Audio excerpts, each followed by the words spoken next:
has been sustained. Its music continues to appear. Indigenous music continues to thrive in commercial recordings, local performances, and international events. However, the Republic of China, ROC, or Taiwan National Anthem, has been controversial. It comes from an exhortation by the first president, Sun Yat-sen, in 1924, and was designated as the nationalists of Kuomintang, KMT, party song in 1928. It was then used as a temporary national anthem into the early 1930s, and finally became the official anthem in 1937. So, this so-called ROC national anthem was in reality originally a Kuomintang or KMT party song. Since 2000, there have been 3 political changes in Taiwan, and in this, KMT lost their mandate for the second time. KMT's ideology is no longer trusted by the national consensus. This national anthem was crowned the best national anthem of the game at the Berlin Olympic in 1936. However, its slow and solemn arrangement is often said to be boring and monotonous. This period from 2000 to today has seen an increasing importance and greater involvement of indigenous culture in shaping Taiwanese national identity. I will now analyze 3 versions of the national anthem to show the changes in respect to local nationalism. At the inauguration ceremony for the new president in 2000, the Puyuma singer Zhang Huimei, or Amei, was invited to sing the national anthem. Amei was selected due to her success in pop music industry and her identity being indigenous. This indigeneity is the essence from inside Taiwan, distinguishing Taiwan from China, the outside. The core idea of Taiwaneseness, awareness of being a separated Taiwanese entity and holding firm to Taiwan's local characters, came to prominence when the Democratic Progressive Party, DPP, was elected to govern in 2000. The DPP tried to identify Taiwaneseness through indigenous cultural resources, making their very first attempt at the moment the new president, Chen Shui-bian, was sworn into office. This party strongly championed substitution for the national anthem and usually refused to sing this KMT party song as the anthem. The new president and vice kept their lips tight, sharp, all through the song. The 2000 rendition was accompanied by a symphony orchestra and choir with the lead singer, Amei, center stage. The monophonic, solemn pace and hymn-like arrangement was driven by unison and diatonic harmony. Amei has had little room to explore her trademark vocals or to incorporate vigorous dance moves to create an infectious stage performance. In rather formal operatic stage attire, makeup, and with simple but elegant hair, she sang standing to attention, had no opportunity to showcase Puyuma indigenous music practice.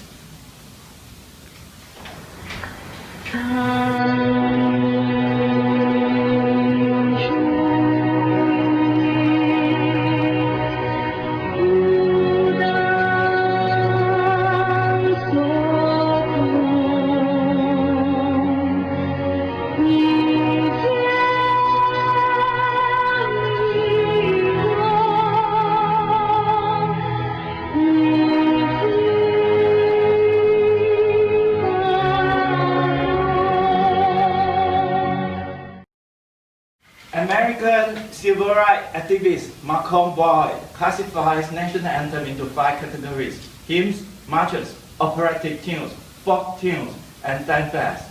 This 2000 rendition leaned towards being a hymn and approached adhering to classical European musical conventions. The meta design generated a generic nationalism, as Martin Daltrey would argue. By musical means signaling musical nationalism as a kind of specific supranational genre, perceived as sounding familiarly anthemic rather than specific to a nation. However, the 2011 arrangement tried to be special. The arrangement came from a music video issued to promote tourism as part of the ROC's centennial celebration. This video depicts Taiwanese through sound and image, so serial signifiers, conceptualizing Taiwanese indigeneity, a world of mountain and sea, an indication of Taiwanese indigenous people's connection with their living environment, tradition attire, the heritage of long-developed culture, non-lexical vocables, Naruan and Hohayang, which evoke a sense of belonging and solidarity among indigenous people, a melodic development based on pentatonicism, the practice of solo and chorus response, and an exotic rhythm, Santi Jiezo, which was commonly heard in indigenous pop during the 1940s through the 1980s.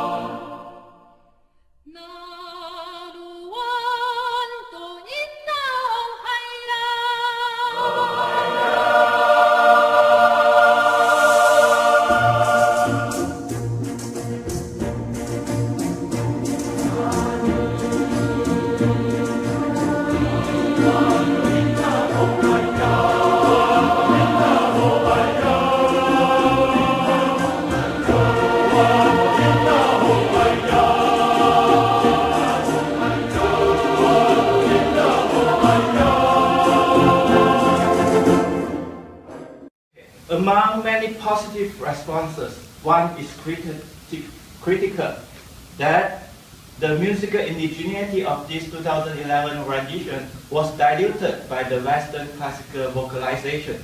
Some audience expected the unique husky but natural piercing timbre of indigenous singing, as well as the beauty of randomness when indigenous people improvise.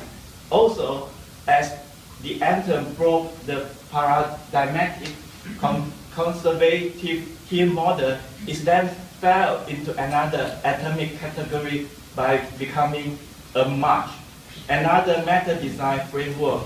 Nevertheless, this anthem represents a big leap forward from the 2000 performance by Amen. The 2016 anthem features Taiwan indigenous people and gives prominence to Taiwanese tradition.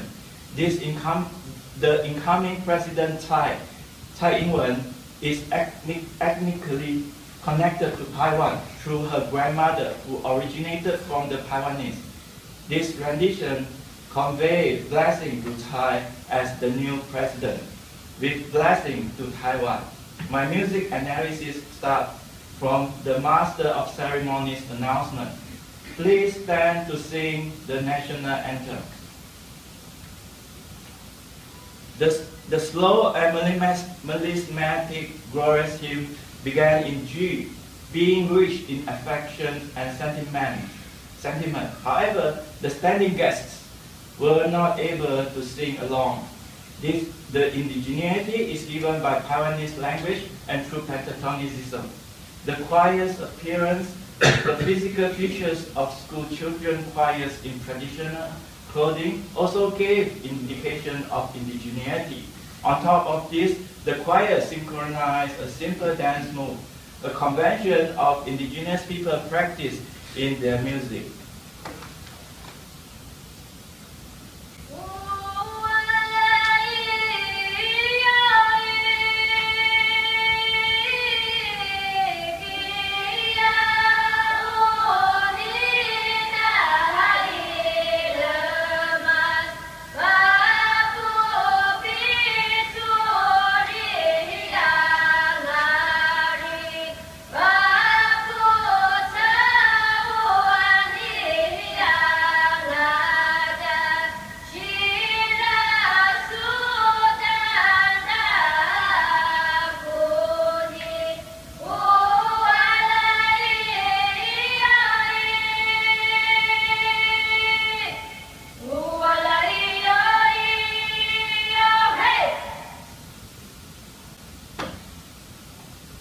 The grammatic's phrase followed in the key of D major.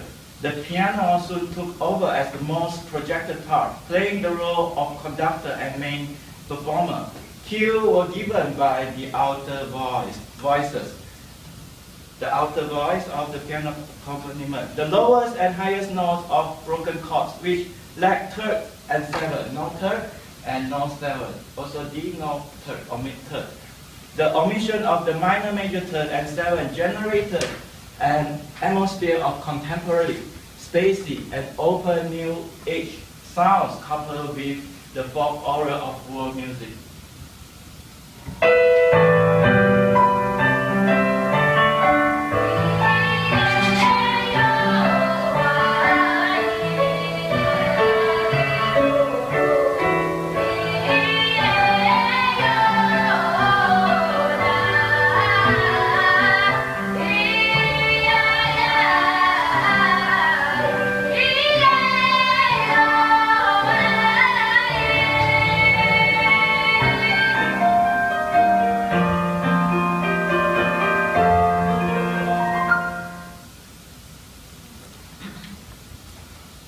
Okay, the national anthem began in 1 minute 45 seconds after the announcement. It was rendered in its slow, solemn, and monotonous customary way.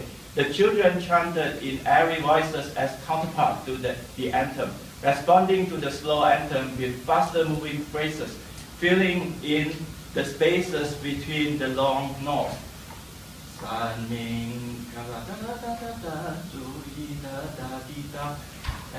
After 8 measures, this melody suddenly becomes rhythmic, doing so in 2 measures before going to unison for 6. The chorus subsided to low notes which were too soft and too rapid for listeners to hear the melody or lyrics. The piano was controlling and dominant, as if the pianist was the main soloist.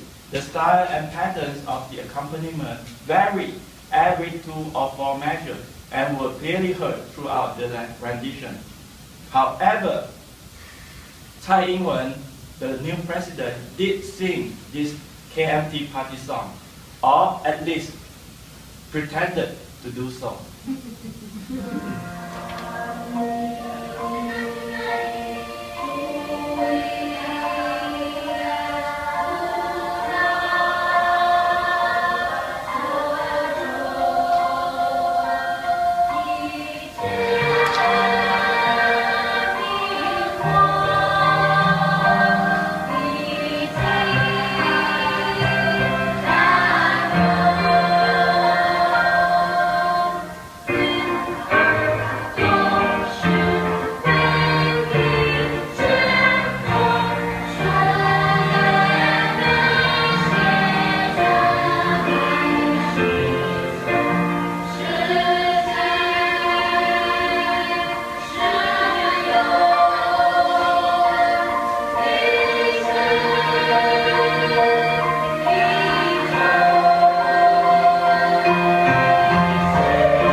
Rendition seems to resemble folk anthems of Japan and Sri Lanka and elsewhere in Asia, expressing a Taiwanese integrated ethnicity through a specific musical nationalism.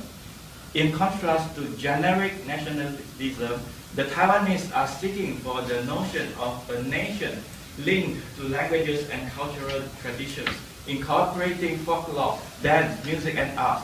This parallels the idea of Volkslied, attributed to German philosopher Johann Gottfried Herder. I borrow Herder's idea in its original meaning as a way of encouraging people to forge a national and cultural identity. The national character is a unique spirit processed collectively by the people. Tsai made a clear statement in her inauguration speech. The significance of Taiwanese ancient chant is to remind us about the arrival order of the various people on this island. The intention of the choir was overt. We wish to sing as indigenous people, whose music tradition is the main subject, not an accompaniment. Han Taiwanese music professor Zhang Zhengjie expressed his disapproval at the rendition. He pointed out that it was difficult for guests to follow and sing along with. When everyone does not have the courage to sing confidently, their facial expressions become contorted, and amazed musicians gave a more critical problem. They just put together the national anthem with 3 different songs.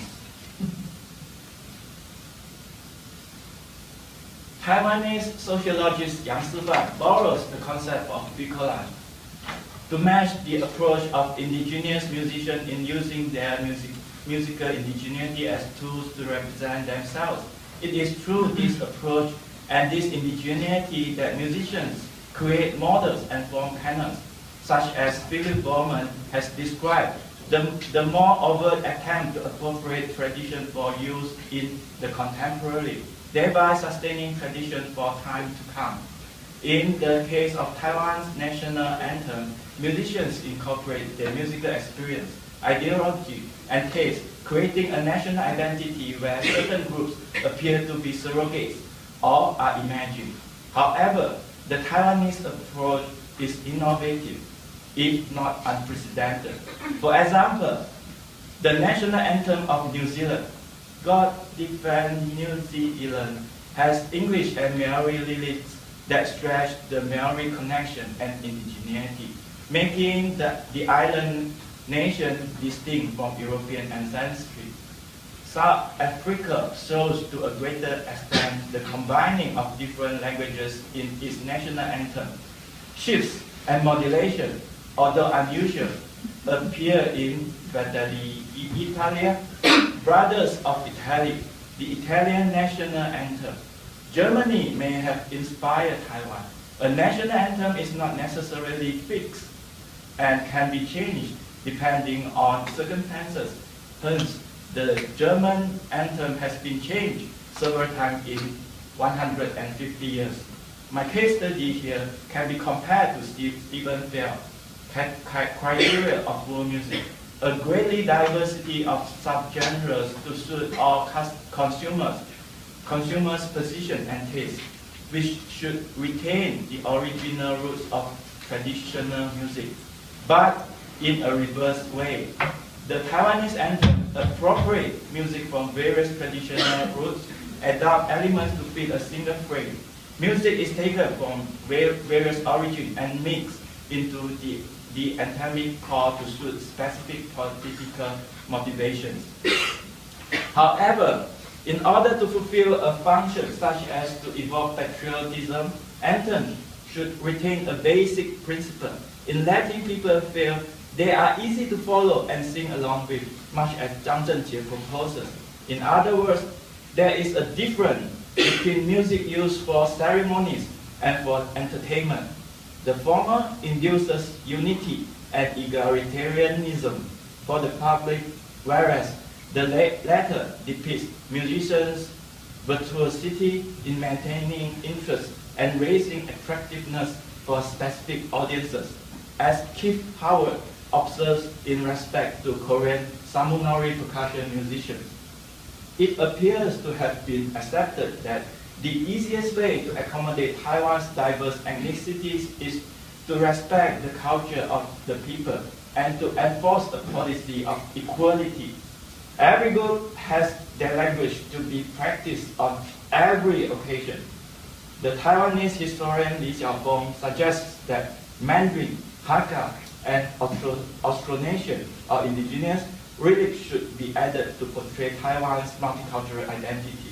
However, due to the diversity of Taiwan, Minister without portfolio Zhang Jingsheng disapproved of equality and wished it in this way because of political correctness. This is to say, that is to say, too much political correctness is impractical, making government policy cumbersome. Okay, we need to be careful in extending the analogy beyond music, because the application of music for political uses is based on sophisticated elements within traditions, and a music piece with overt political messages cannot be sustained if it does not fit the language of the tradition. My case study shows traces of macro manipulation at certain times, when authorities at the nation-state level have attempted to disseminate ideology through events aimed to realize a general consensus. Through music analysis and aiming to fulfill the function and basic principle of a rendition, I find a micro approach more preferable, recognizing the technical elements of music and practicing music as a shared Taiwanese culture. Performances become a cumulative efforts by individuals and small local groups who truly involve themselves in tradition to shape national identity. Musical indigeneity, alongside the musical practices of other previously dominant Taiwanese groups, are significant and complementary parts of a multicultural Taiwan, and have only started to become integrated component of its democratic polity. With this in mind, Taiwan is still at an early stage in its pursuit of a national identity. Thank you very much.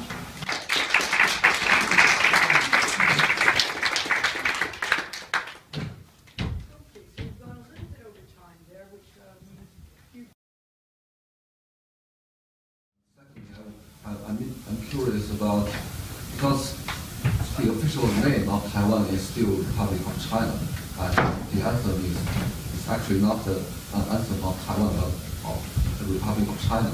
And what are the ideas of the indigenous people? Is there any voice from the indigenous people to change the anthem in order to strengthen the identity of Taiwan rather than China? Okay, thank you, Mutian, for your compliment and question.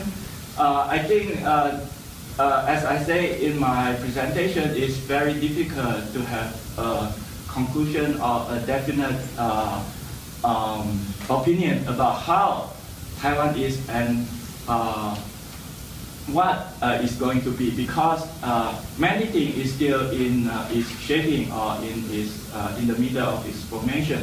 So the main thing in Taiwan is just liberated from the colonization from the European people and the Japanese and Manchurian Qing and nationalists. So now many groups, whether ethnically or differentiated by social status, are still fighting for their rights and to voice their voice, to express their voices in many aspects. So there is not a conclusion whether Taiwan should change to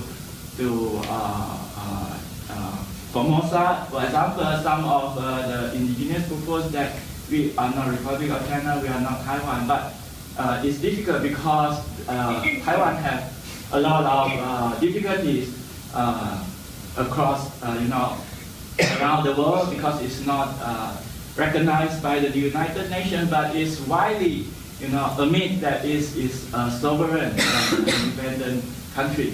So in this situation, Taiwan is still a fight, or in a better term, is negotiate or compromise or cooperate. Yeah, but there are two essence of being a Taiwanese. One is we are a democratic country, so every people have their rights and have a space or have a podium to express their voice.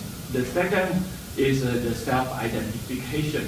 So it's in parallel with the United Nations Declaration of the Indigenous People and other related UN regulation and principles. So how Taiwanese self-identify themselves, or we identify ourselves, is very important. So we are now in the middle of, searching for a consensus, and hope that maybe some very influential power of the world like America, Japan, and our greatest friend or enemy, like People's Republic of China, will accept and willing, to take that. What's the music style? The music style.